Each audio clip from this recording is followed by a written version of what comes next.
Dans le cadre de la confection de la liste électorale informatisée, le gestionnaire mandataire de l'ANIP et le directeur général des élections se sont réunis dans la salle de conférence de la Sénat ce vendredi 22 avril 2022 pour une séance de réglage technique. Suivez ici les propos du directeur général des élections, Abou Souley Adam. La loi ayant été votée en 2019 a prévu maintenant que c'est l'ANIP qui, au niveau national, établit une liste de toutes les personnes nées au Bénin, vivant au Bénin, résidant au Bénin.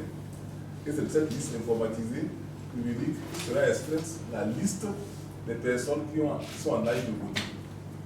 Dans ce cadre-là, la Sénat a adopté son chronogramme de travail, son document interne de travail.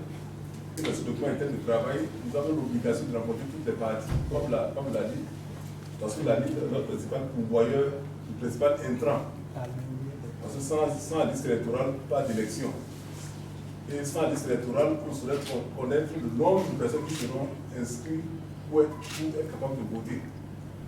Sans également liste électorale, nous ne pouvons pas savoir combien de centres de vote il y aura sur le plan national.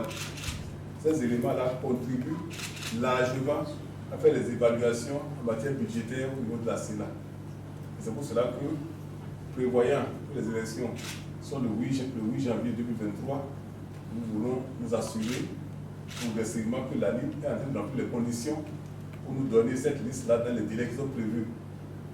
Parce que vous savez que 120 jours avant, cette liste-là doit être affichée pour que les citoyens béninois puissent aller regarder, puissent faire corriger avant que nous sortions la liste définitive, pas seulement le jour avant les élections. Dans ce cadre-là, nous faisons cette séance-là pour exprimer à la LIP ce que nous souhaiterons avoir comme mode de transition de cette liste-là. Cyril Goubedji, gestionnaire mandataire de l'ANIP, nous donne des explications sur l'évaluation de centres et des postes de vote, sans oublier de remercier les acteurs sociaux et politiques qui ont contribué à la mobilisation de la population pour la réussite de la première opération. La Sénat et l'ANIP retiennent de faire très rapidement une évaluation des postes de vote et pour régler les questions liées par exemple à l'indisponibilité de certains postes de vote et qui, pendant les scrutins, ont révélé leur inopérationnalité. Et un autre point a retenu l'attention, c'est l'enrôlement de nos compatriotes qui n'ont pas pris part au RAVIP, leur enrôlement au registre national des personnes physiques. Et sur ce point, vous constatez avec nous que l'opération qui se déroule sur le terrain a connu ces derniers jours une prise de relief. Une prise de relief, et il y a un engouement terrible de la population et cela a suscité quelques inquiétudes. La bonne nouvelle, c'est qu'aujourd'hui, l'opération d'affichage de résidus arrive à son terme. Par contre, ceux qui n'ont pas pris part au RAVIP et qui, pendant cette période de 2 mois, n'ont pas pu se faire prendre en compte, disposent encore au moins d'1 mois pour se faire prendre en compte. Donc l'opération se poursuit et le mardi 26, parce que le lundi 25, le personnel affecté à la mission sera de repos, ils ont un jour de repos pour se refaire la santé.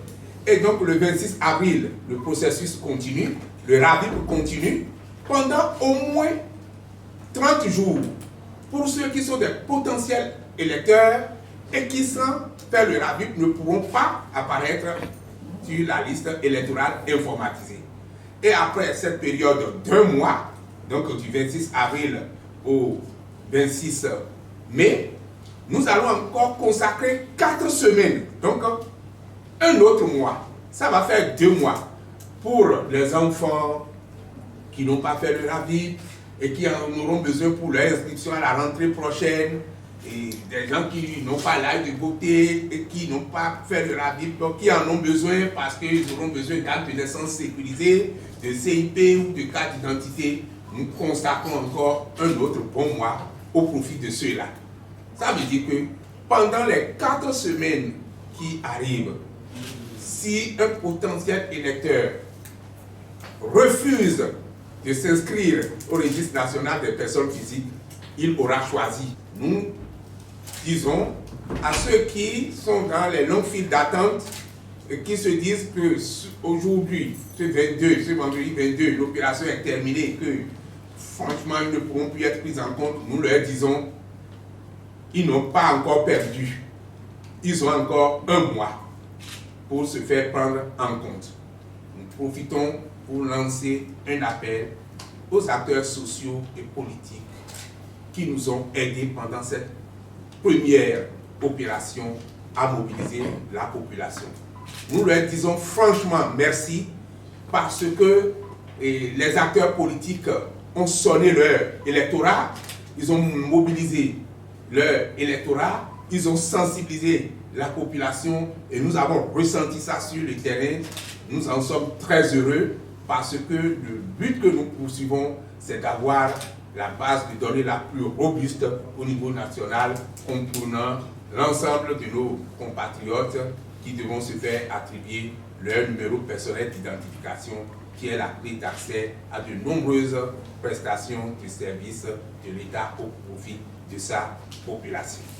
Notons que l'opération de la confection de la liste électorale informatisée s'achève ce vendredi 22 avril et que l'enrôlement au RAVIP se poursuit du 26 avril au 26 mai pour ceux qui ont l'âge de voter ou qui auront 18 ans le 8 janvier 2023.